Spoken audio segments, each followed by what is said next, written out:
Welcome to Mortified, the Friendship Quest, a podcast where two long-distance friends bounce media recommendations, all in hopes the other will like it. I'm Aaron. And I could be your new cow if you'd let me, audience member. And this Scorpio season, we roll out the red carpet for longtime friend of the podcast, Hugh Jackman! Yay! Clap, clap, clap, clap, clap, applause, applause, applause, woo! Now, unfortunately, Mr. Jackman couldn't make it to the live recording. He did send his best regards, but we are still going to be celebrating the life and times of Mr. Hugh Jackman. Unfortunately, also not a Scorpio. It's maybe his biggest flaw, I would say, is that he was not born in the same time as me and Leyla. He is, very important to know, the relationship between our two birthdays is the exact relationship of Hugh Jackman's birthday to friend of the pod, Ange. So you could say Hugh Jackman is the Aaron to Ange's Leyla. You could say that. You could say a lot of things. People are always saying this. We're always saying this about Hugh Jackman in front of the pod, Michael, Angelo. Before we talk about a beloved man who cannot resist being in bad movies, remember you can help us on Mortified the Legitimacy Quest by smashing that like and subscribe on YouTube, leaving us a review on iTunes, or telling a friend about the show. Mm-hmm. Leyla. Aaron. Why do we love Hugh Jackman so much? He just has so much fun. We like it when people have fun. It's truly... I watched 5, you watched 4... I've watched the one already, and it's been haunting this podcast ever since. Yeah, we won't get into Pan too much, but of the movies we discussed, we're about to discuss for today, Hugh Jackman is kind of the beating heart and soul of all of them. That man, despite the abysmal quality of many of the scripts, is still putting his whole heart and big smiling face into every single one of these performances. I think personally, my introduction to Hugh Jackman's work is the Wolverine character and all the early 2000s X-Men movies. But I've grown to love the dude as a performer. Van Helsing was great. The Greatest Showman, learning that he is a theater kid really did unlock something in me. It was just like, I love this man. I think he has like a performer's heart, even when he's in a terrible, terrible performance. He's never giving a terrible performance. So, I mean, you just got to give it up for the guy. You do. I think you really do. I remember seeing him in the promos for the X-Men movies. I can't remember if I've ever actually seen one. And then Van Helsing, I think, was my first real introduction to Mr. Hugh Jackman. And yeah, same. It's just, he's just a delight. I think the breakdown of the scripts to me of the 5 movies that we watched, 2 abysmal, 1 bad, 1 fine, and 1 banger. I would say that's pretty much my rating too. Leyla, actually, do you wanna break down your rating system? So for the listeners, we just watched 4 to 5 movies. Leyla has ranked them, and there's 2 types of rating. Do you want to explain them? Yeah, and I would love to hear how you reacted to opening my notes and seeing my rating system. So there are 2 ratings. There's a star rating out of 5, standard, obviously. And then I've also rated them based on the percentage of huge that Hugh Jackman was in the movie. Mm-hmm. Yeah, and I can see. So I think we're going to talk about these in, I guess, ascending order, descending order. We're going to talk about the ones we liked the most because it's more interesting to talk about the stuff we didn't like because you get more mileage out of that, just discussion-wise. But yeah, just, if you want to go ahead and reveal our rankings, do you want to explain your rating and huge percentage on each of these films?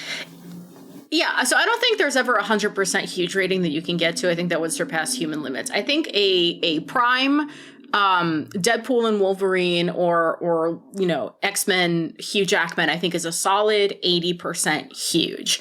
I don't think he gets to the full 80% in this kind of what's not a quartet, a quintet. What fucking anyway. Thank you, quintet. In this quintet of movies, and I think he is at his beefiest in Pan 2015. I think he is at his least beefy on screen in Oklahoma, where he is but a youth at 27. something. 20... He's 31. Is he 31 in that movie? Damn. Maybe 30 because this was 1998, 1999 era. So, but he looks looking pretty. Yeah, he youthful. looks very young. Yeah, he looks great. Also, yeah. I would have pinned him for 22. And then we don't see him on screen for Flushed Away, but his character Roddy is a very thin rat. Hence 5%. But I said I'm not going to put him in order because it's not in order in the chart, and that's too much brain work. And this is the reveal of our movies, I guess. For Someone Like You, a rom-com, 2001. He is about 25% Huge. Oklahoma, the 1998 or 1999 recording we watched, about 20% Huge. He's about the same size. Flushed Away, 5%. Pan, 60%. And Baz Luhrmann's Australia, parentheses 2008, 45%, I would say. Mm-hmm. Yeah. I mean, beefy meaning physically, like, just how big and strong he is. Yeah, because in Australia, he's, like, big, but he's not, like, Logan, like, dehydrated, jacked, you know? Right. He looks like he works. But in Pan, are you just counting the armor for the Blackbeard? He's, like, in armor honestly, the entire... Yeah, I was going off my memory of what Pan... I wasn't about to look into it. I wouldn't recommend rewatching that film, but... No, it was terrible, and longtime and attentive listeners will know that it has haunted this podcast ever since I watched it and said that Aaron should not watch it. And now you have. And do you agree with my judgment call? That would have made a terrible individual episode? Yeah, oh yeah, the episode itself would have been pretty fucking bad. So, I'm glad that we're doing it in the smorgasbord. Yes. So the format of this that you've come up with over here, if you want to introduce our listeners to how we'll be doing this. So, typically we do a plot summary for the entire film, and we discuss characters and individual moments like that. I think for this, we're just going to do the Just King Things podcast. That's one of the Range Touched podcasts. But they do a 5-sentence summary. And I think that's probably a good way to kind of go through each of these movies. So, Leyla, I'm pitching. We start with Someone Like You and just work our way down. We start with a 5-sentence summary and then kind of talk about stuff that we liked and didn't like for each of these. That would totally work for me. Have we introduced the concept of Scorpio season? Have we made it clear what this episode is? I mean, no. It's our birthday! It's our collective birthday. Happy birthday to us. Yippee. Happy birthday to us. We're almost to the day 1 year apart. Mm-hmm. But because I'm younger... Calls me Layla's old at every opportunity. Mm-hmm. Yeah. Yeah, exactly. I do have worse knees. That's I think true. So 5 sentences on Someone Like You. Mm-hmm. Ashley Judd plays Jane Goodall, who is a talent scout for some sort of early 2000s TV show in New York City. That's one sentence. In the vein of like Oprah. There's a host, exactly. There's interviews. Yeah. Mm-hmm. She briefly falls in love and dates her executive producer, parentheses, Ray Brown, played by Greg Kinnear, end parentheses, comma. However, after a few weeks, he gets cold feet and dumps her, dash, he has also been dating someone else for 3 years at this time, period. So that's 2 sentences. This sends Jane on a spiral in which she creates a psychologist persona and develops the new cow theory, parentheses, a behavioral / zoological schema in which she compares the sexual proclivities of men to cows to bulls specifically, who will not have sex with this cow that they have already impregnated. And is a schema like a schmear? Basically the same thing. I would say. Yeah. Excellent. Thank you. Okay, that doesn't count as you're at a beautiful 4 sentences. Yeah, you're good. I'm at 3. So I got 2 more. Okay, great. Jane, however, after being jilted by Ray, moves in with her sound guy, Eddie Allen, parentheses Hugh Jackman, end parentheses, who is a womanizer, comma, but secretly has a heart of gold, period. They all learn a lot about each other, and Ashley Judd and Hugh Jackman get together in the end, period. Beautiful work, literary. It's not as easy as those range touch fellas make it look. That's hard. Well, you know, we're new to the 5-sentence game. I do think, the one thing that your beautiful 5-sentence summary left out is the presence of my hero and yours, Marissa how can I Tomei. forget Marissa Who was Tomei? just a light. Marissa Tomei of My Cousin Vinny fame was the best friend character, and I loved every moment she was on screen. I was delighted to see her. Truly a very effective best friend character, as you pointed out in your notes. They have inside jokes. They kind of like let each other go off when they're having a good time. Like there's one point where Ashley Judd is just like complaining about how all men are terrible, and then she's like, then Mr. Tomei is like, hey, not everything is about, you know, your shitty love life.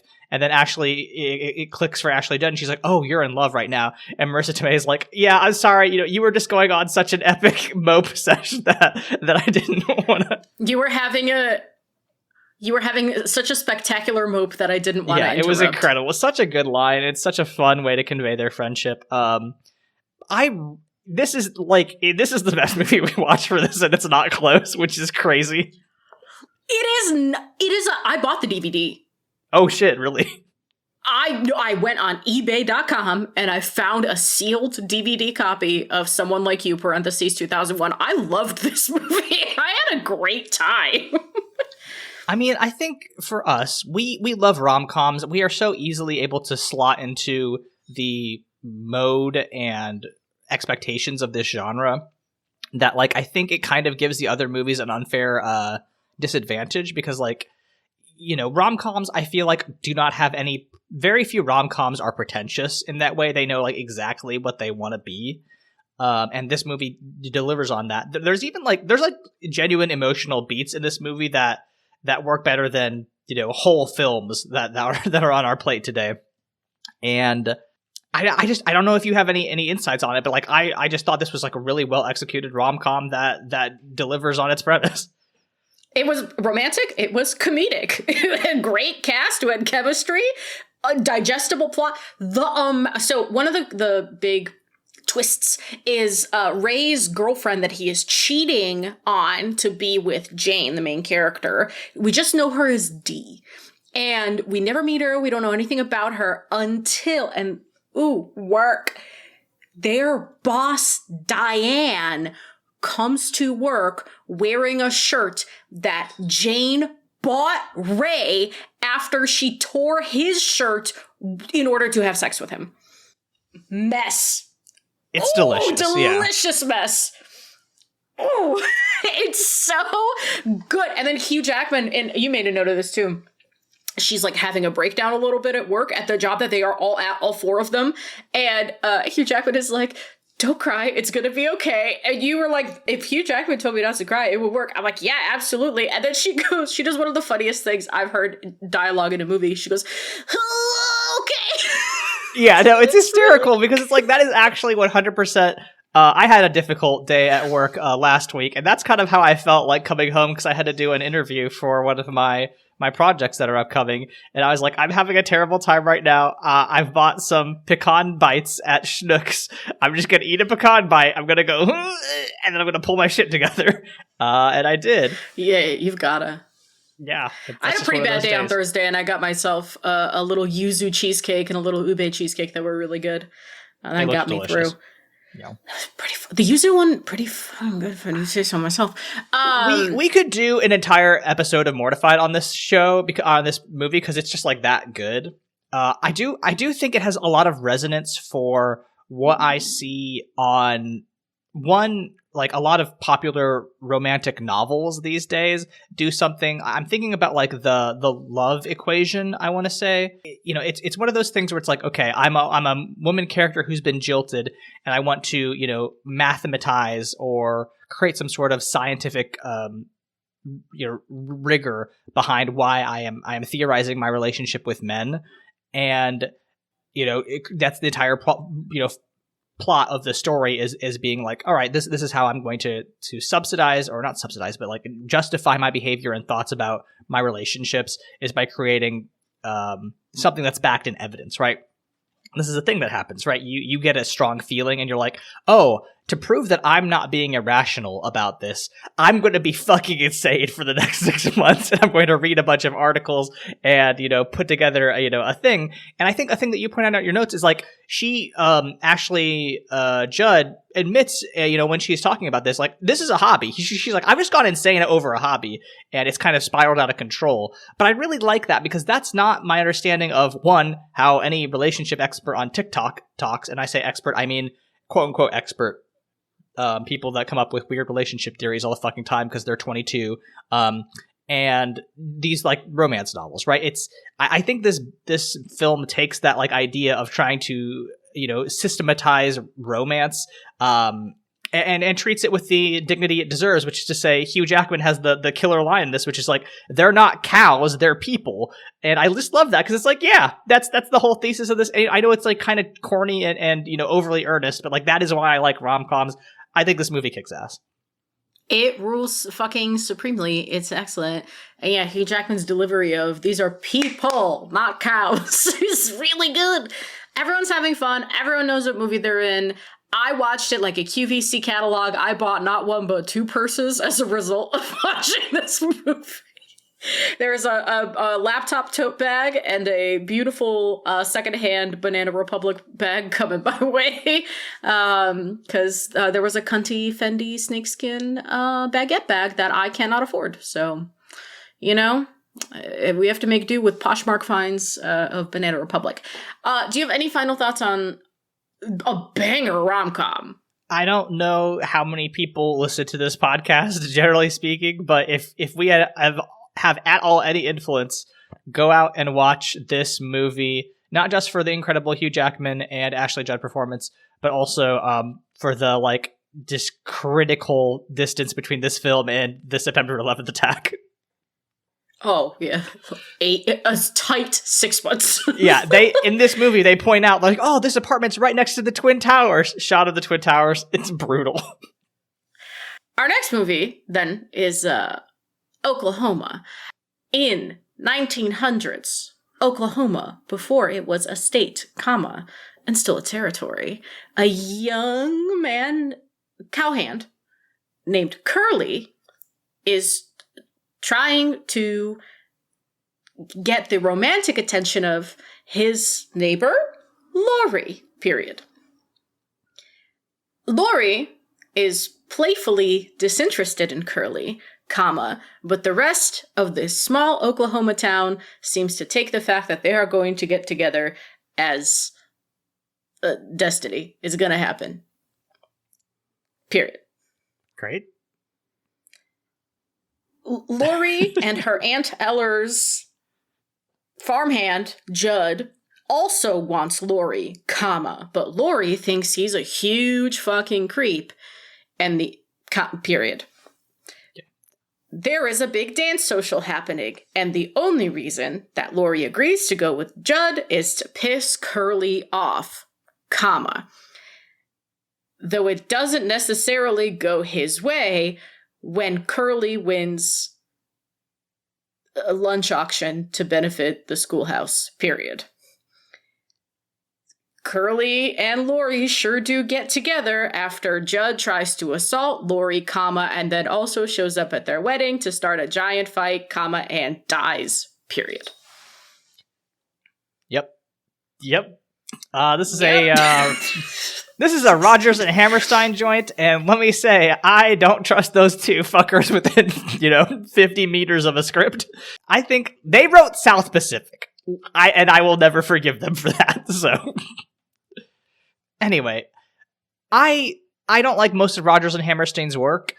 I think Oklahoma's, to make a very silly joke, okay. They make that joke in the musical also. Yep. Listen, it's a really easy one.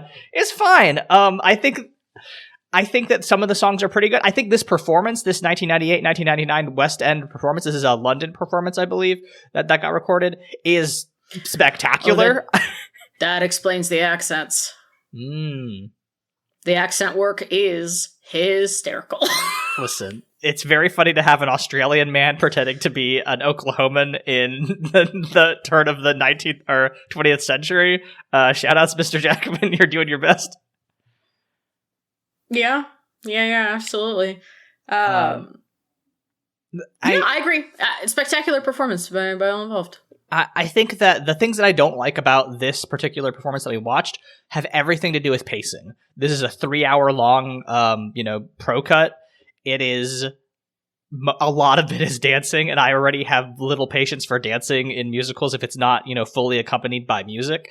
This is why I also hate cats. It's just too much dancing. We don't have to get into my hangouts with Andrew, of course.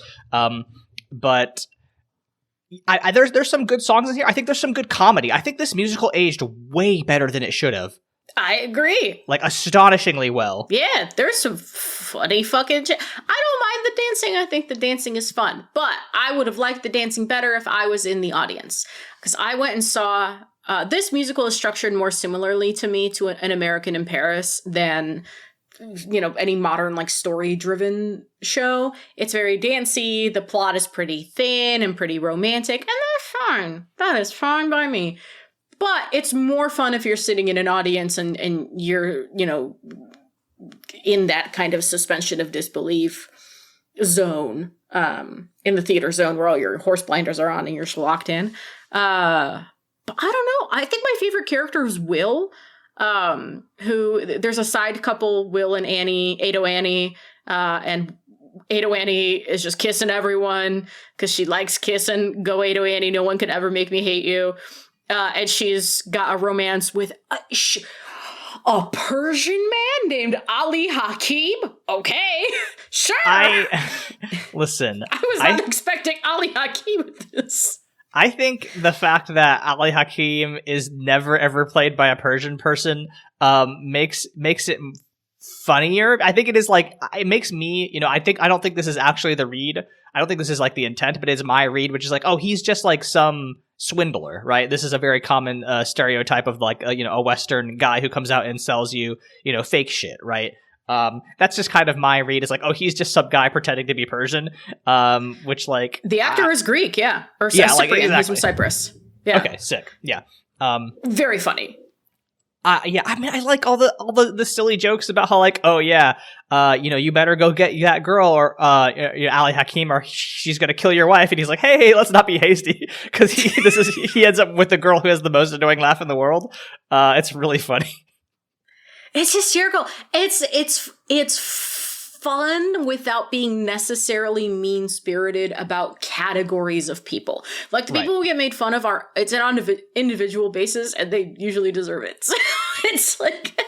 Well, the girl let's talk about... laugh is also mean! Yeah, no, she sucks. I think that all the meanness towards her is justified. Yeah. Judd... Judd does suck. Let's say... I'm not a Judd defender. Judd would be a bananas Redditor. Oh, for sure. 100%. Yeah. He is on... Maybe 4chan even. Yeah, I mean, listen. He's on the fucking men's rights activist subreddits, no doubt. Yeah, his YouTube is a pipeline. 100%. I do think it's a little... it's kind of funny to have your ostensible protagonist be like, hey, man, let's do the song about you killing yourself. So fucking funny. Even funnier because Judd goes with it. And it's just like Hugh Jackman walking around his little shack and he's like, oh, pretty sturdy, you could hang yourself here. And Judd is like, what did you just say to me? And Hugh Jackman panicking because this man is so much bigger than him is like, yeah. And then everybody would be like, oh my God, poor Judd is dead. And all the women would be like crying at your funeral, and it would be so sad. Can you think about how much you're loved? You don't even know how loved you are until you're dead. Fucking hysterical. It is just very funny because this is not a thing. I don't know. Dear Evan Hansen kind of does this, I guess. Dear Evan Hansen is okay, you want to talk about a terrible musical? Dear Evan Hansen is one of the worst shows. I don't even give a fuck about 40-year-old Ben Platt in that movie hunching over and literally pantomiming every lyric. Terrible show. mean-spirited, stupid. Not a single bitch who's ever wanted to kill themselves was consulted. I would know. All right, they could have called me. Lord. Yeah, no, I'd rather watch a dozen Oklahomas than, 6 Evan Hansons. Don't get me wrong. But, like, I'm just thinking, like, I was thinking, like, you couldn't do this today. And the answer is, you could do this today. You could have your protagonist be like, you should kill yourself, man. It would be a bad musical. And this, surprisingly, is not, which I think is to its credit.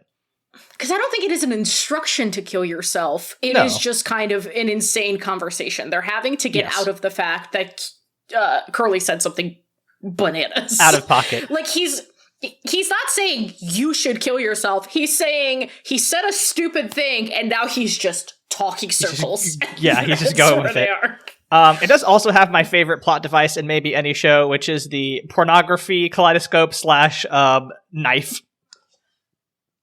Yeah, so there's a pornography kaleidoscope, and then apparently it has a secret knife, and then so if you're holding it to your eye, the person who gave it to you could slam it down and it'll stab you in the chest. I couldn't watch Curly handling it. Yeah, it was genuinely scary. Like, I know how that musical ends, and I was like, oh my god, Hugh Jackman's gonna get impaled with the knife. This fucking sucks. Anyway, also, fun connective tissue, the guy who plays Judd in this production is in Someone Like You. He is, like, just very briefly in there, but he's the cowhand, which is fucking crazy. I bet you it's a reference. These movies are 3 years apart. I mean, yeah, it's so funny. I mean, like, and also that guy also ends up being in Van Helsing, right? So, like, Hugh Jackman, for whatever reason, met this dude. It was like, hey, buddy, come be on some movies with me. I mean, like, Judd as a character sucks. The performer did an amazing job. Yes, 100%. I have his name in my notes. What's his name? Schuler Hensley. Yes, and he does a great job. Yeah, Vicky Simon as Ado Annie. Oh my god, so fucking funny. Yeah, just Ado Annie physical is, comedy. Yeah. Just I mean that's the thing. That's why you and me are theater people, right? There is just something that, like, when you are doing theater and you are able to do those big emotive, performances, you get really good mileage out of them, right? I think that if Ado Annie was on a TV show or on a movie, she'd be a little bit too much. But because you are working in that theater mindset, it just works beautifully. And she's a great cartoon, like, crazy person next to Lori, who's, like, actually really down to earth and kind of, she's a very grounded character. She's a straight man in the Odd Couple, but Ado Annie is just bananas. I love her so much, and Will is also very, very funny. And the best character, I think, in all of Broadway, Aunt Eller, just a great old lady. Yeah, she's definitely the no-nonsense auntie who, there's at one point where there's the whole Oklahoma is like, there's this conflict between the farmers and the cowhands, right? And, they're about to get into a brawl at one point during this dance, and Auntie Eller gets a gun and shoots into the air, and she's like, there's not gonna be any fucking fighting today, because we're all having a good time, right? Points the gun at both of them, right? And they're all like, yes, ma'am, of course. And then they continues to do a waltz. She fucking owns. I think that scene to me is the best justification for the Second Amendment I've ever seen. I mean, listen, it's hard to get a better one than that. Yeah. Okay, well, we're going in reverse, or in descending order, I guess, of rating. So I'll take Flushed Away again. You can do Pan and fucking Australia. Okay, Flushed Away is an animated flick. So let's go. Hugh Jackman, as the voice of Pet Rat Roddy St. James, is left to his own devices when his humans go on vacation, period. Unfortunately, this means he is very lonely because he has no other friends, rats, in the home, and so he plays with Barbies and toy cars and only just hammers home how lonely he is, period. A sewer rat named Sid appears through his sink, shits on the floor, and then flushes him into the rat grotto, from which he must escape with the help of Kate Winslet? Kate Winslet as Rita Malone? That was Kate Winslet? Yeah, I had the same reaction. Great. with the help of Kate Winslet as fellow rat Rita Malone, period. That's 3. Some hateful genocidal frogs try to stop them. Period. That's 4, succeed, They succeed anyway, and Rita winds up very rich because Roddy gives her jewels from his human family, and then they also fall in love and live in the rat grotto happily forever, while Sid stays shitting on the floor in the human's house, I guess. Period. Yeah, no, that's very effective. Yeah, absolutely. Yeah. Flushed Away, I think, was my biggest disappointment. I was hoping for a lot more out of this, but I think, this is Hugh Jackman's weak point, right? He can't get into that not physical comedy, but like physical performance mode. He's not singing, he's not dancing, he's just voice acting. And, he did a fine job as Roddy, but, this is all on Aardman and DreamWorks here. It's just like, animation is such a hard thing to do, and there's just so little that voice actors can do besides, contribute a good voice performance, but that's basically it. No, they contribute physicality, but that requires a studio where they are getting filmed while they are in the booth. And then you can take their physicality and kind of... Animators will use it in their own reference footage as kind of like a base layer. Sure. Who would you cast as Roddy and Rita? Because I don't think Hugh Jackman and Kate Winslet are it necessarily. I mean, this is going to reveal my not knowing the names of any voice actors besides the people that Ange worked with.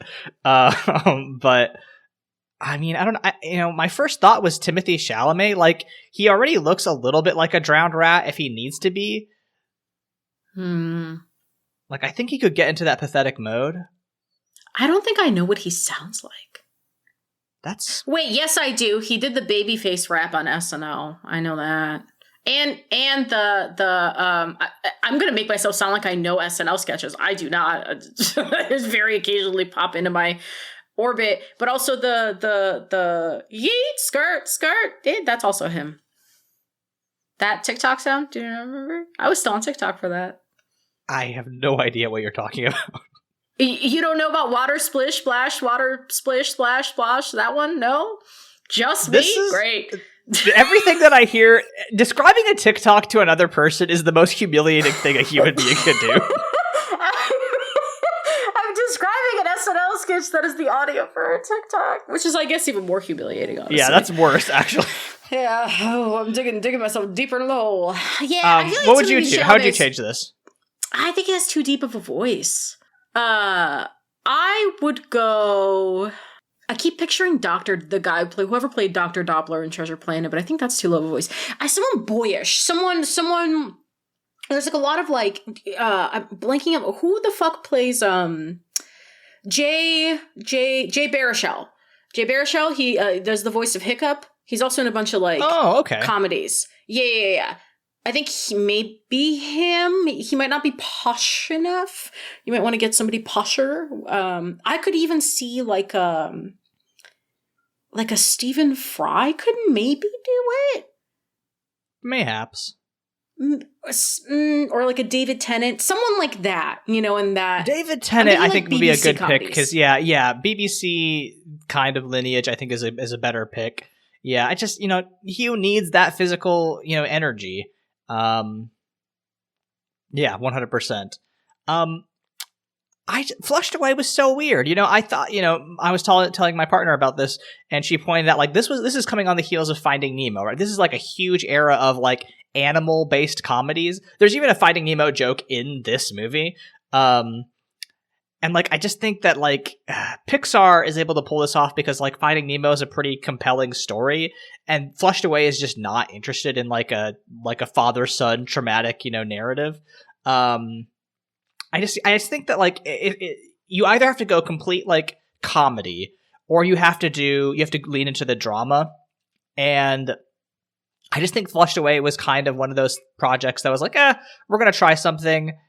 And it's fine if we don't have like, any real. I just think they don't.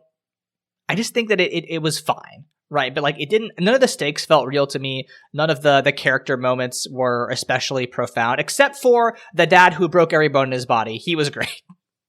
I liked the cockroach reading Kafka behind the stove. I thought that was also very good. Also a very good joke. But I think that's the problem with like with animated shows is like you can do so many like, visual gags and that's fine. But if that's all you've got, then you're kind of, sunk. Yeah, well, depending on the format. In a short, you can do oops all physical comedy, but in a feature but this was, film, you need... This was 90, 100 minutes, Yeah, in a feature film, you need structure. So I liked the trappings of Flushed Away. I liked the physical comedy, most of the physical comedy bits. There was a protracted, oh no, he hit his balls joke that I was like, okay, let's move on, please. I like most of the physical comedy. I like most of the visual gags. I like most of the set design and the kind of like rat grotto vibes. The script was dog shit. The script was not good. Actually, it wasn't dog shit. It doesn't fall into my dog shit category. Pan and Australia fall into my dog shit category. This was just bad. It was a bad script. It was mediocre. Yeah, there was basically nothing. Yeah, it was so. There was like a contrived bit at the beginning where Kate fucking Winslet wanted Kate fucking Winslet like not that far off from the Titanic. Yeah, no, this is what 5-6 years out from Titanic. So no, 97. So this is 9 years out from Titanic. Oh, okay, fine. Still, I mean, Winslet, Kate Winslet should have done better. I don't know what the hell her agent was thinking. She deserves better than this. Yeah, her agent and Judi Dench's agents on fucking site.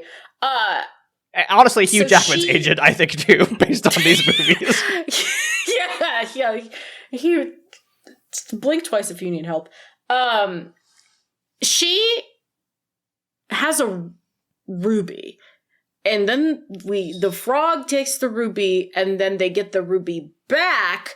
And then Hugh Jackman smashes the ruby to prove it's fake. But on the way out from getting the ruby back, she took a cable, which becomes the important MacGuffin for the rest of the movie. I don't understand why we had to do any of that, and it made Hugh Jackman incredibly fucking unlikable. So I would like to present to you, the mortified audience, Leyla's script doctor for the movie Flushed Away, parentheses, 2005, question mark. I think in the first beat, Sid shows up. He's not as fucking nasty because, first of all, he shits on the fucking cinema sins over here. He shits on the floor when he first shows up, which is disgusting, but I just don't like poop humor. And then at the end of the movie, when he's watching the fucking, not the World Series, that's baseball, the World Cup, that's soccer, that's what they're watching. When they're watching the World Cup at the end, he, for some reason, is holding his piss until the commercial break. A man who shit on the floor wouldn't do that. So excuse me for that fucking inconsistent characterization. I will say that is based in historical fact. Whenever there's a World Cup, the water, like the sewage rates in England shoot through the roof at halftime. That's just true. That's really funny. Yeah. Also, I love the dreaming of the fact that England makes it against Germany. I looked it up. I looked up that year, 2006. Germany placed third. England didn't get anywhere fucking close. Yeah. Well, anyway, so Sid shows up through the fucking the Sankeys, more post-flush Sid than pre-flush Sid, because those are two different characters to me. Roddy is the loneliest rat in the world. He wants to be Sid's friend so bad. But then Sid's an asshole and it doesn't work out. And that's when he decides, this will not be my friend. I'm going to flush him. And he tries to trick him, as he does in the actual movie. He doesn't. Sid flushes him. Beat 2. Roddy gets flushed. Ends up in the rat grotto. He goes to see the frog instead of going through Kate Winslet first. It would make sense because the frog is an amphibian. So if you're like, who can swim me out of here? Well, somebody would be like the fucking frog. Great. Roddy, in the movie, knocks over his collection of fucking British royalty paraphernalia. Great. He can do that again in my rewrite. And then when the frog takes him to the fridge to get frozen, Rita's already in there frozen. And he knocks everybody over in there too. It's pandemonium. It's rat pandemonium. There's rats everywhere. And that's when he and Rita escape with the fuck-ass cable. And then you can pretty much play the rest of the movie as fucking it is, because we've just eliminated the stupid rat shit, or the fucking Ruby shit that I hate, and we keep the best and most important character, La Frog. Yeah, I was glad you brought that up, because we do need the French ninja frogs to be in this movie no matter what. The funniest joke to me, I take it back, it's not the Kafka thing. The funniest joke to me, and you know this movie was made in Europe, is when they talk about the fact that the French take a 5-hour lunch. Listen, that joke's only made because the rest of the world is so fucking jealous of them. I saw a video once where protesters in Paris made a grill on wheels that perfectly fit the tram lines so that they can put it on the tram line and grill while they walk. I make fun of the French a lot, and I deserve to, but their protest and work culture is just kind of superior. Yeah, 100% inarguable. Yeah, any other thoughts about Flushed Away? I liked the little shout out to... Roddy has some costumes he's trying on in the beginning, and one of them's a Wolverine costume. I thought that was cute. Yep, it's funny. They've got some good gags. Oh, also, there is one bit where they're talking about... there's like a rat who likes to eat curry, and he says the line to Hugh Jackman, "I've got a bum like a Japanese flag." And I forgot the rest of the movie. I heard that. There are two. There's also a line in Australia that we'll talk about. Well, yeah, sometimes you hear something and it takes you out. And that took me out. Yeah. It took me out again just now. It's really good. Listen, like Flushed Away was all right. You know, given everything that we're about. Listener, you might be like, "Oh, this is an okay podcast. I wonder how much time is left." You know, they've talked about 3 movies. They're probably going to skip over Pan a little bit, and then they're going to talk about one more movie. And you're going to look down at your podcatcher, and you're going to realize that we're only about 45 minutes into this recording, and the rest of your podcast does say 2 hours and 58 minutes remaining. Which is actually also the runtime of Australia. And you're wondering, hey, what the hell happened here? And the answer is, Leyla had what I like to call a psychic maelstrom watching Australia. And I'm going to try to summarize that film, and then we're going to talk about it. Well, we got to do Pan first. Okay, yeah, I'll do the 5-sentence summary on Pan. Okay. During the Second World War, there's an orphan boy named Peter who got abandoned, and he is bullied by some nuns. However, he gets abducted by pirates and is taken to be a pixie dust miner under the care of Blackbeard, parentheses Hugh Jackman, who makes all the kids sing Nirvana, parentheses, which is why we watch Pan in the first place, and parentheses, period. Turns out, Peter is a prophesied warrior who is the son of a fairy and a human, and he is going to kill Blackbeard, this is why he is taken to the, quote, natives, end quote, what the princess of whom is played by Rooney Mara, parentheses, a white lady, end parentheses, and his friend Captain Hook hits on her, semicolon. Not all that matters, but the thing that actually matters is when they show up at the fairy hive, question mark? There is a confrontation with Blackbeard at the end where Peter goes fairy Super Saiyan, and it all works out okay. Was that 4 or 5? I think it was... I don't know. You're asking me to count. Would you like to reveal to the audience why this movie is even on our radar? I mean, I'll tell you why, which is that I was listening to Waypoint Radio, RIP, and they mentioned this bit of where they show these kids in these being brought in, the slave miners are being brought in by pirate ship, and there's just a big. This isn't the 20-minute mark, and this is a 100-minute movie, and all the kids and the pirates are chanting "Smells Like Teen Spirit" as Hugh Jackman is introduced, and it's fucking crazy. I put the link in our show notes, and hopefully you can watch this. But that's my favorite part of the movie. It's also the only part of the movie you should see because the rest of it's pretty bad. But yeah, that's why we watched it. That's why we endured this terrible, terrible film. Yeah, so Aaron watching it, the reason I didn't watch it, if for listeners who have not been with us attentively listening for a long time, is because Aaron wanted to watch this movie a couple years ago for a full episode, and I usually watch things pretty last minute, but this one I got in pretty early, and I DM'd him right away, and I said, we cannot. This is one of the more racist movies I've seen in my lifetime. We cannot talk about it for an hour. And he said, okay, I will trust you. And this is kind of comeuppance. He's finally joined me in having seen Pan. It is a dog shit movie. It is really, really bad. But Hugh Jackman, for that, especially Teen Spirit, having a blast.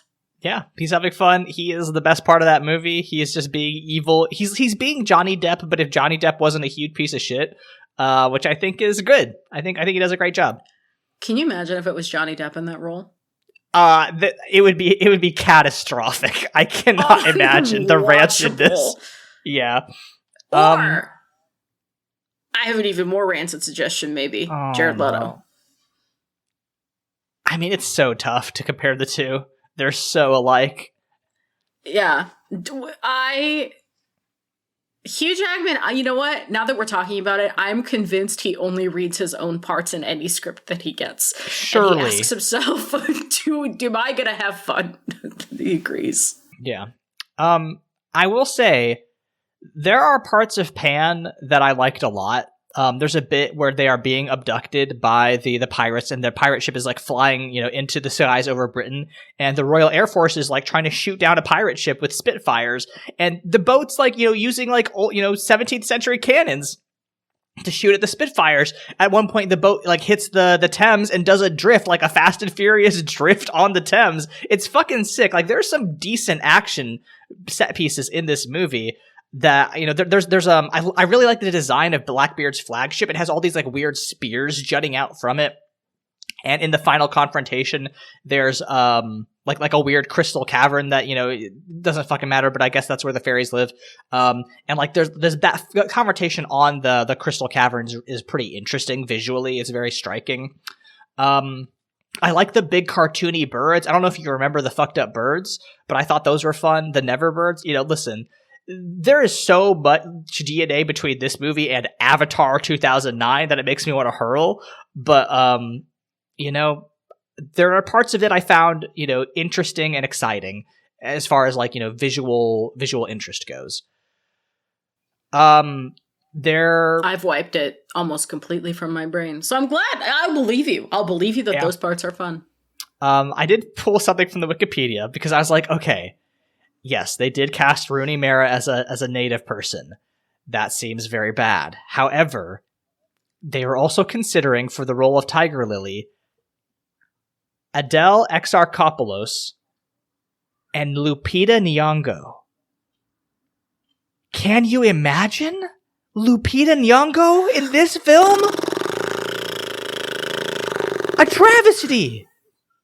Lupita, I don't think she would have gotten Black Panther. No, if she did this film first. No, because she wouldn't have been in Us, certainly, because they've been like, oh, you don't know how to pick your parts good. You did a bad job. Yeah. No, Rooney Mara, maybe you shouldn't have done this movie either, but like, I'm so glad Lupita Nyong'o was like, I'm not fucking with this. I won't touch this with a 10-foot pole. Yeah, Jesus Christmas. Who even thought of her name? I guess she was hot off of 12 Years a Slave at the time, which makes even less sense. A very funny quote from the Wikipedia. An article in The Wrap stated that director Joe Wright was trying to create a very international and multiracial, his words, world. However, most of the main characters in the film, including the 4 lead actors, are white. Joe Wright. Hold on. Joe Wright. IMDb. So Joe Wright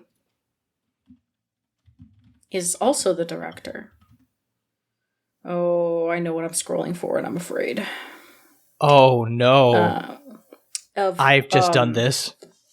2005 Pride and Prejudice. Oh, my lord. 2007 Atonement. Anna Karenina, 2012. Oh, interesting. A Chanel No. 5 campaign. Someone else a director that we're about to talk about also did a Chanel No. 5 campaign with his creative team. Anyway, he did an episode of Black Mirror, and he directed the movie Cyrano, which if you haven't seen Cyrano, parentheses 2021, I thought it was fine, but there is the horniest scene I've ever seen in my life in cinema, other than the sex scene between Brad Pitt and Angelina Jolie in Mr. and Mrs. Smith, extremely horny. It is the horniest bread-making scene I've ever seen in my life. Damn. I will try to find it. Yeah, it's... me and friend of the show, Marty, watched it on the Zoom couch, and we were both like, whoa. Damn. It's a lot. Very sensual bread making. Yeah, Pan. Do you have any final thoughts? Again, I've wiped it from my brain. I just remember it was really racist. I don't know if I liked Pan or Australia more. I would have rather watched Pan than Australia, I'll tell you that much. Listen, I know that one for sure. I would too, but that's just like due to numbers. That's just due to the fact that Australia is a full hour longer. It sure is. Shall I? Yeah, no, take it away. I don't know if you can do it in 5 sentences. It's 3 separate movies crammed into one. So, yeah, I watched this movie in 4 sittings, which is maybe why I liked it more than you did, but let me do it. Australia takes place in Australia in 1939, when horse magnate Nicole Kidman goes down to visit her husband's ranch and finds him dead.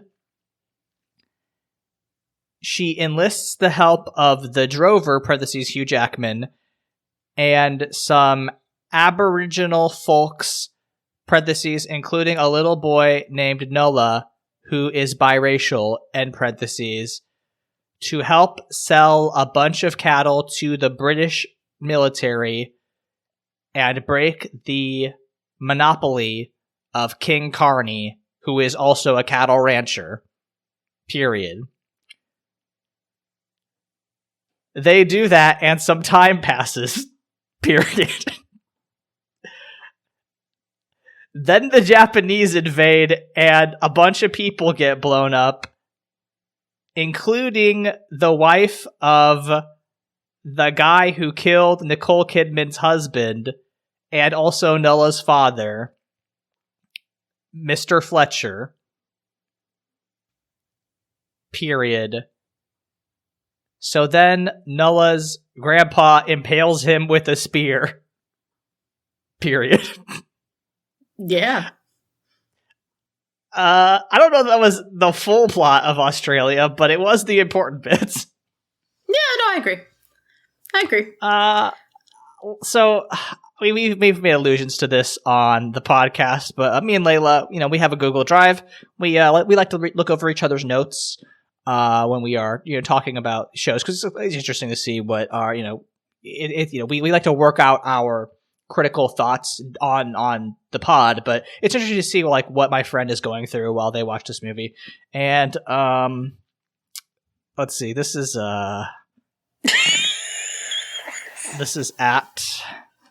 last night, which is November 1st. This is probably, they started messaging at about, I'll probably say 10 p.m. Would you say, Leyla, last night? No, it was around midnight. It was. Oh, good. Okay, midnight.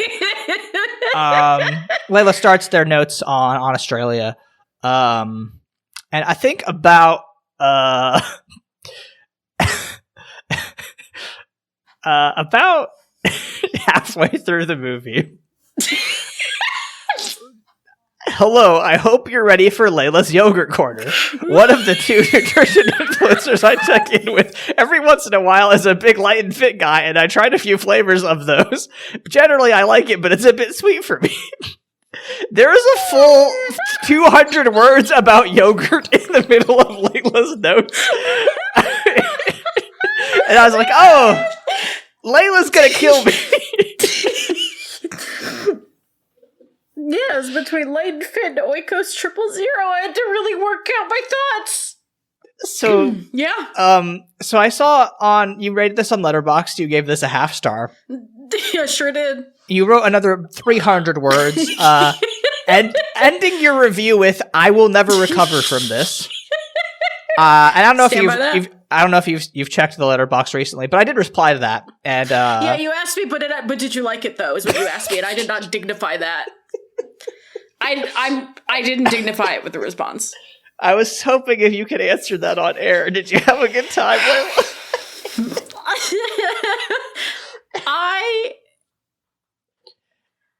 I saw Baz Luhrmann's The Great Gatsby in theaters, and I forgot that friend of the show Michelangelo was in that theater with me because I had so honed in on my vile hatred for Baz Luhrmann and his works, and I walked out of that movie theater shaking. I hated that movie so fucking much. And Michelangelo reminded us last night he was there and he feared for his life. I think you all would have had a similar experience watching me try to tough it out through 2 hours of 45 fucking unhinged, unedited, poorly paced, shitty looking minutes of one of the more racist movies I've ever had to sit through, featuring including Pan. Actors, including Pan, featuring actors I ostensibly like. And a creative team that I learned way too much about because the only way I could get through it was just hatefully IMDbing. Yeah? I hated this movie. Listen, is it pretty racist? Yeah. I do think I understand what it's very Blindside, right? This comes out a year before The Blindside. So I understand what they're trying to do, right? This is 2008. This is like post-racial. I mean, this is movie, I don't think this movie was for U.S. audiences, but like, you can think about this as a referendum of what liberal politics were like at the time. The fact that they, do a land acknowledgement at all is, notable in this movie. But like, I didn't love it. I didn't think it was like a fantastic movie. I liked seeing Nicole Kidman. I liked seeing Hugh Jackman. The parts with the little kid, Brandon Walters, Noah, who doing the stuff about singing, they spoke to me. I felt emotionally connected to that.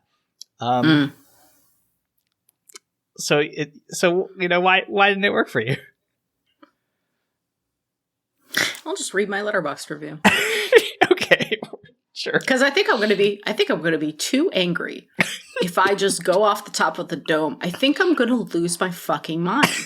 So I'm just gonna read my Letterboxd review. So here we go. Watched on the 1st of November, 2025. Through watching this movie, I honed my hatred of Baz Luhrmann's directing style. First of all, this is 3 different movies crammed into one. A cattle drama, a war drama, and a romance. I would like to take a little teeny tiny break in between paragraphs here to note that cows are my favorite fucking animal. Do you know how atrocious your movie has to be for me to not delight in the amount of cows I got to see on screen in 2 hours and 45 minutes? Pretty fucking bad. Second, Luhrmann lingers on everything and therefore nothing is important when there's not an editor making snappy decisions, as in Romeo and Juliet or Moulin Rouge, which both have the same editor. This is not helped by the fact that he has 2025 ambitions for VFX on 2008 tech. Third, the quality of the cinematography is wildly inconsistent, and Baz Luhrmann works with the same production director, his wife, for all of his movies. The way their house would kill me. I do not want to know what Catherine and Baz are up to in what I am sure is a multi-million-dollar kitsch orgy. I do not want to know. Anyway, I don't understand how or why the cinematography is so inconsistent. There's only one cinematographer credited. Why is the use of negative space so bad? Fourth, in my many research breaks I took to make this 2 hour and 45 minute runtime bearable, I learned that people think Baz Luhrmann is gay. Oh my God, he likes panache and glitter. If he was even remotely gay, he wouldn't flub fine-ass 2008 Hugh Jackman as hard as he did. He is distinctly unhorny towards his male leads. Why did you shave him for his big Cinderella entrance? Baz, are you crazy? And then you put him in an ill-fitting white suit with a weird tie and all sorts of textures competing. I'm like, can I kill myself? And if my words aren't enough, this movie's structure is so nonsensical that it now airs on Hulu as a miniseries named after the ranch in question in the movie. I think I'm triple angry because I watched this cacophony of shots the same day as I watched a Satoshi Kon movie, and Satoshi Kon is a master of film's relationship to time. I will never recover from this. You didn't... I thought there were some good shots in there. Couple. I think they were accidents. I mean, they were, between 1 and 4 seconds long. Sorry, are you counting the drone shots of nature? Yes. Oh, okay. So you're gonna take credit away from Mother Gaia and give it to this team, this creative team, this consistent creative team that hardly changes. I thought they were pretty. Oh yeah, of course. Yeah, mountains are pretty. Aaron, thank you for informing our audience. Thank you for that critical review of mountains. I hate this man. I am not a hater. I know this about myself. I know that I hedge too much. I'm annoying to talk to. If you talk to me about commercial art, because you could be like, wow, this sucked, and I'll be like, no, it didn't. They tried really hard. I'm replaying Dragon Age 2, famously fucking maligned. That's my Shayla. I will die defending that game, actually. Baz Luhrmann, it's on site. Ooh, it's on site. Ooh, the things he's done to film. His so-called movies drive me to drink, okay? And I learned today the hard way, Maryland will not sell me alcohol on Sundays. I'm doing this sober. I'm dying. Oh my God. I hate him. Oh my God. And I even sat there and asked myself, I was like, man, he shoots so theatrically, but I like the way Wes Anderson does it. It's not like dissimilar. So what it's the unhorniness. It's the lack of curiosity. It's the inconsistency, the shitty vignettes, the terrible glitter, the bad coloring. Ah! I'm done. So when Nicole Kidman and Hugh Jackman have their first kiss, you don't think that was horny? I want you to picture the set. It is like 50 professionals out in the middle of bumfuck nowhere. They filmed on location in Australia, right? We know that because of the land acknowledgement. It's hot or freezing cold if they're in the desert, because that's what happens in a desert. It gets cold at night. Hugh Jackman and Nicole Kidman have to be chest to chest, probably not standing in like kissing position necessarily, because they have to be framed. So they might actually be doing something kind of awkward with their bodies while they line the camera up to fucking a third of their faces, right? You have to get the lighting right. You have to get that right. There's probably stand-ins. There's probably that. And then you got Baz fucking Luhrmann being like, yeah, can you just like hover and sniff for a second and then like tentatively lick each other? Can you imagine being on that set? I would kill myself. It seems I like would rather be on set the day Kristen Stewart had to throw Taylor Lautner out that fucking house and scream in earnestness, "You named my baby after the Loch Ness Monster." I would rather have to be on that set that day holding a straight face. I don't think I've been this close to throwing up during a recording since we did our fucking hot sauce episode. I told myself I wasn't going to get this mad. I told myself, I'm like, you can't. You have to go in, read your Letterboxd review, read a prepared statement. It's going to be fine. You'll get through it. But I can't. It just takes over. I mean, listen, I thought I like what it was trying. I thought the Somewhere Over the Rainbow, like the Wizard of Oz theming, I thought parts of that were interesting. There's, the fact of the matter is, Australia at this time, also a British colony like Singapore, and the dialect they're using is very close to Singaporean dialect. Like the way Nulla speaks is the way that some of my cousins spoke the last time I talked to them in person. I like some of that, right? I like Nulla as a character. I like Nulla's performance. I think that you pointed this out in your notes as well. Nulla's whole plot line makes this movie super racist, right? We're just doing white saviorism. There's like a whole bit where it's like, why aren't you getting involved with this young kid's life? Why, he said he was going to go on walkabout and then you just let him go. And it's like, well, yeah, that would be the right thing to do, to let him go with his grandfather. We didn't, yeah. I mean, it's bonkers. I'm not defending any of the racist aspects of this movie at all. I'm glad that they included Aboriginal actors in this movie. I do think that if we had cut out the blindside bullshit, this would have been, a passable film. The Chinese man's name is Sing Song. That is true. That is true, and I'm not proud of that. It's not my fault. I didn't name him, to be clear, but yeah, no. No, I wish actually, they had. I saw the documents. It was you. You don't have to lie. It's okay. I'm sorry I did that, and this is my formal apology. In 8th grade, you wrote Baz Luhrmann. I'm sorry, you're so much younger than me. 7th grade. You wrote a beautiful letter to Baz Luhrmann. Yeah. No, I know. Yeah, this was a dog shit movie, and I'm putting a hard moratorium. Your wife is allowed to ask us to watch Moulin Rouge once. That's it. I like the Great Gatsby movie. I'm just going to say it. I like that movie a lot. And I think less of you for it. You don't like the Jay-Z cover? There's a Jay-Z cover in there that's pretty good. Or Young and Beautiful, Lana Del Rey, when she was normal. I'm trying to entice Leyla with some hand gestures here, and it's not working at all, listeners. They're really great. If I could find the originals of that film and burn them, I would. That's my Louvre. That's my Louvre heist. Okay, well. Listen, sometimes you come across an artist and you get to know their work through watching 5 of their 7 movies. And you research the fact that they work with a consistent creative team, with some, they switch out occasionally the cinematographer or the editor, but for the most part, it's a consistent creative team.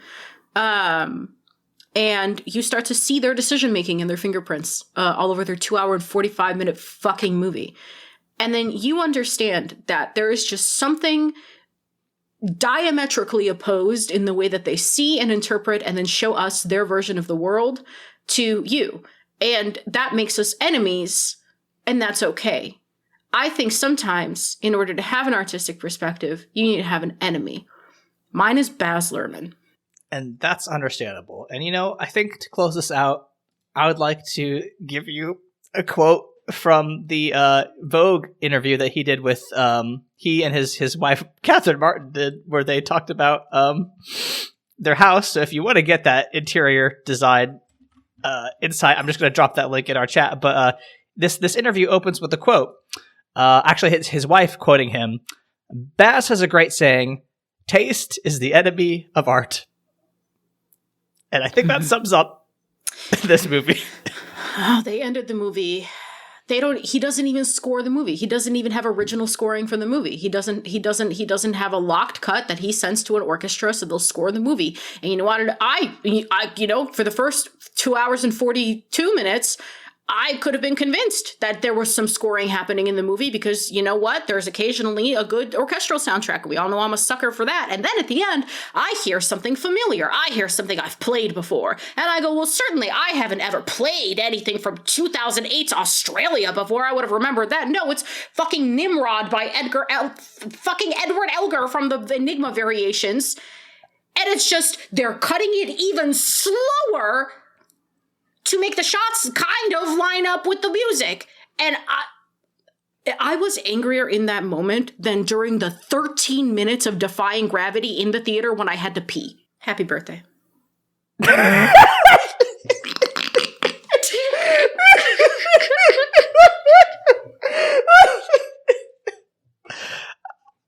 I don't know how we end the podcast. We might have to. This might have to be the last episode.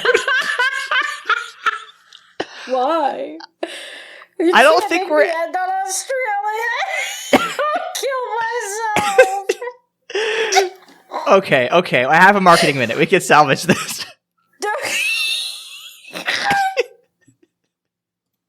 You can't make me end on Australia during Sabre season. They lose so often. I have nothing to live for.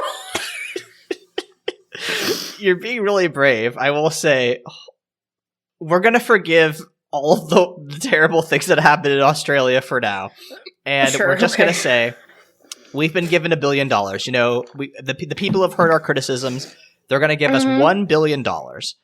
And because we love Mr. Jackman so much, his agent has reached out to us personally. And we do. And has said, hey, we know how much you love Hugh's work.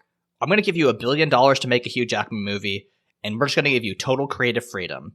How do we, as Mortified Inc., construct the perfect Hugh Jackman movie that contains the essence of Mr. Jackman? $1 billion. Well, I think 990 million goes to Hugh Jackman. I think we just give it to him. He deserves it, to be fair. He does. Because, okay, I think the most fun you can have with Hugh Jackman is to get him practical sets and physical shit to do, right? Minimal VFX, just like color grading. You know what I mean? He did great in Van Helsing. Do we do another Hugh Jackman horror movie? I think he'd like that because horror is just like on that edge of being, you know, it's very close to being melodramatic. What's up? I just had a very inspired thought. Okay. Remember Renfield? I do remember Renfield. What if we put Nick Cage and Hugh Jackman? I'm afraid of that because the only other actor that I've seen that has such a bad fucking booking rate as Hugh Jackman is Nick Cage. I feel like I was watching that's the trifecta. Yeah, okay, yeah, that's true. I was updating my letterbox with all these great movies that we watched, and I remembered, the actual genuine worst movie that I've ever seen, worse than Australia and Japan combined, is a Nick Cage movie. It's the Nick Cage 2014 Left Behind. It is just the worst movie I've ever seen. I don't need to get into it, but it's dog awful. So I'm afraid to put Nick Cage in there, but I think they both have an energy that the other could respect. Maybe Nick Cage is just in there as like a villain that is more felt than seen. How so? Well, I mean, he doesn't need a lot of screen time. He's just kind of talked about. But then when we reveal him visually, it's Nick Cage. And they only have like 2 scenes together. Okay. I think Nick Cage would be down with that. Oh, absolutely. I think we could limit the energy that way, you know? Mm-hmm, but I think maybe we do, because he's already done a vampire flick. Ooh, maybe a zombie movie. Zombie could be fun. I do want to give him an opportunity to be very expressive, and I feel like zombie horror is like, you know, you're going to get those fight scenes, but you're also going to be able to get some of those like kind of schlocky one-liners that he does in all those comic book movies. Yes, and I'm also thinking more tonally like Warm Bodies, which I don't know if you've ever seen it. I have seen. Yes, so we could do a little romance. Oh. A little, you know, because he's great when Hugh Jackman thrives on action, but also being a sweetie. I think we need to give him an opportunity to be a sweetie. Yeah, I mean, I think that's true, right? It's his sincerity that really wins me over in every film that he's in. So yeah, give him some sort of, I mean, who do we have, you know, alongside them? Who is the romance option? Who's an actress in her like late 40s, early 50s through like 60, 62? Wow, if only women didn't age out of Hollywood the way that they do. How old is Julia Roberts? Ooh. Julia Roberts is 58. A year older than Mr. Ackman. Hey, it's not bad. Sounds pretty good to me. Sounds pretty. Yeah. I think Julia Roberts and Hugh Jackman would have electric chemistry. Oh, it would be incredible. Oh my god. Well, there it is. There's our $1 billion. Easy. We just, you know, whatever we don't use for practicals and for building sets, And I demand a beautiful soundtrack. I demand fucking who would do it? Not Hans Zimmer, he's overplayed. Not Desplat, he's too soft. Williams is too old. Harry Gregson Williams is too jaunty. Let's say Desplat for now. Let's temp Desplat. We'll reach out to his people, see if he's available. Yeah, we'll see. Our people will get with his people. We'll see what happens. Right. Excellent. Well, Aaron, this has always been an incredible Scorpio season. Happy birthday to you. Happy birthday to you, my friend.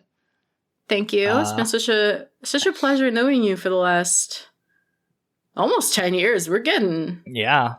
I think it's a testament to our friendship that we can inflict some of God's worst movies on each other and still resolve to continue doing this podcast, I think. Yeah, if I was going to hate you over a movie, I would have stopped being friends with you the day I found out that you like The Great Gatsby, so I think you're safe. Well, I'll take that. Oh, a little housekeeping here on the tail end. So, dear audience, we'll be doing Later Alligator. We will watch Wicked for good. That'll be a fucking time. I'm going to dehydrate myself before I do that because having to piss through Wicked Part 1 did hamper my experience, and there's no good time to go piss. There's even less good time to go piss in Part 2 because it's all new content. I don't know what's It is shorter. I think it's less than 2 hours, which is great. Oh, thank Christ. After we do Wicked for Good, which is going to be episode 199, it is going to be our 200th episode. We don't know what we're doing yet. We'll figure it out. Maybe after this recording. And then, as per usual, we will open the year, actually, with a best of Mortified episodes 150 through 200, and then we will be back with new content at the end of January. We are going to stay on our bi-weekly cadence. It is working very well for us. We are busy people. We are very tired.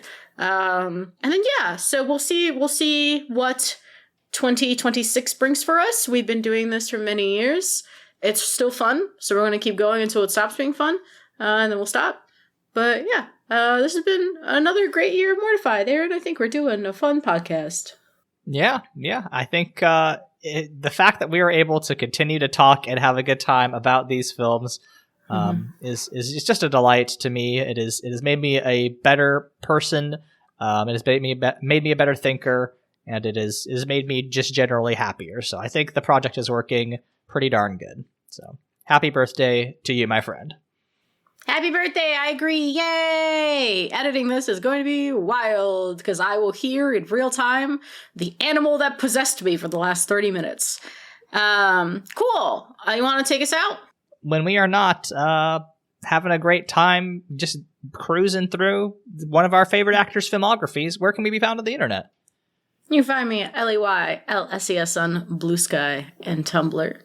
Working on YouTube stuff. I should have a video before the end of the year. Likely Final Fantasy X, maybe Lies of P. We'll see which one is more ready. Yeah, that's kind of... Oh, and I'm replaying Dragon Age 2, as I mentioned earlier in the show. So if you watch my feeds, you might see some fun insights, because I like to talk about game dev, because I'm a game dev. That's it. What about you?